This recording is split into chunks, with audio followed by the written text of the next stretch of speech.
Hello Graphite Knights, and in this video we are going to be making this mimic attacking the camera, or in the context of the graphic novel we're working on, our knight, the Graphknight.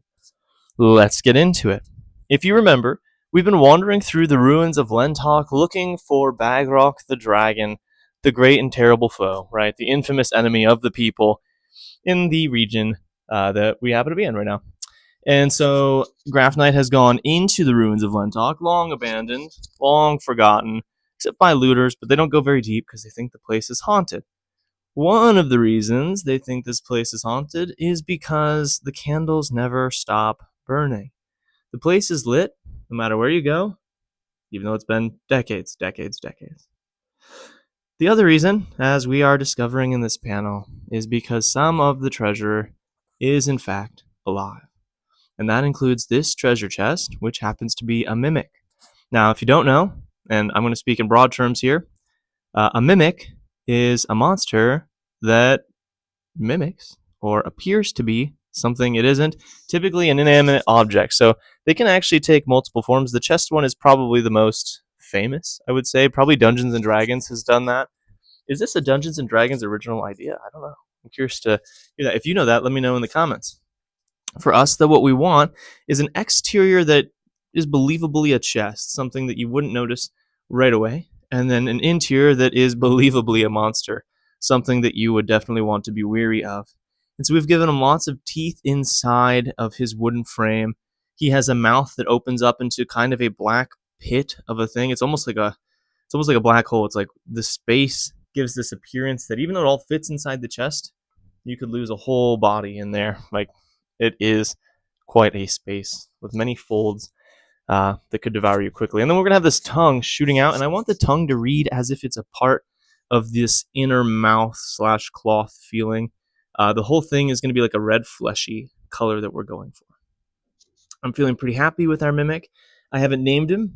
Maybe we should. If you guys have good ideas in terms of names for mimics, I'm totally down for that. I'm trying to decide if we want him to have like a good like monster name if we do that. Something with like lots of and sh sounds. Or if we want something more like Daniel the Mimic, who eats all of the looters that comes by. Either one I think is great and wonderful and glorious in its own way and memorable in its own way. We're going to have a bunch of coins shooting out and around him because he's been hiding amongst treasure. It's part of his camouflage, and so we want these jewels to spring up as he springs up. He's like disturbed his own nest. And then I'm going to work on giving him like a darker background here for a moment because I want to add these white motion lines, and just on a white background you won't see that. You won't be able to catch those. So eventually the whole thing will be colored in. That's what we're going to start doing here. We're going to give him a floor, and it'll be more than just like, a kind of blue-gray space in the background. But for now, this is what we have cooking. Got to color in all those teeth. This is one of the things I love about using a pencil. It gives like texture to things like that. You see those teeth, how sketching can be an advantage, right? You've got all these markings on the teeth that just look really nice. Not to say you couldn't add those in afterwards if you wanted to. I just really like the process, the way that turned out. Giving some shading here. This is really, I think, where the drawing begins to suspend disbelief for me. When it's just flat colors, it's cool, it's fun.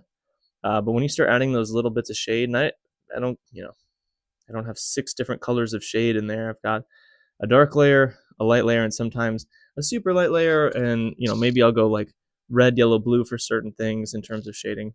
Not always, but just depends. Like if it's the spit, I might try something like that. But we have our guy going. He's looking good. I do want him to have some spit. Like he's a hungry boy, and now that his mouth is open, the monster is the dominant feature, and the monster drools. Right? You got a tongue like that, you're going to drool.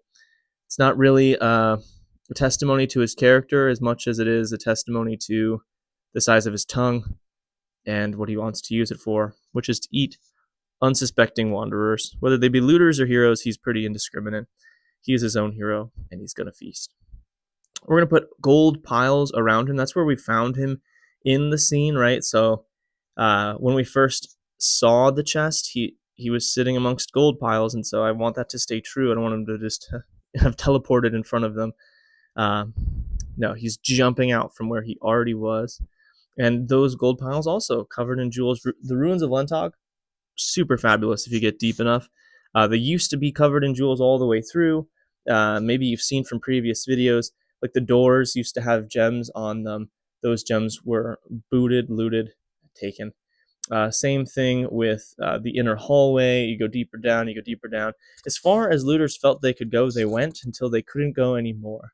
And that is where we are reaching about, I think, 3 days into this journey. There's going to be a fun, I want to do a full page to describe that 3-day journey, kind of like, SpongeBob does that kind of thing where it's like 3 days later, but a little more high fantasy cinematic. Guys, thanks so much for watching. Make sure to like and subscribe, and I will see you in the next one.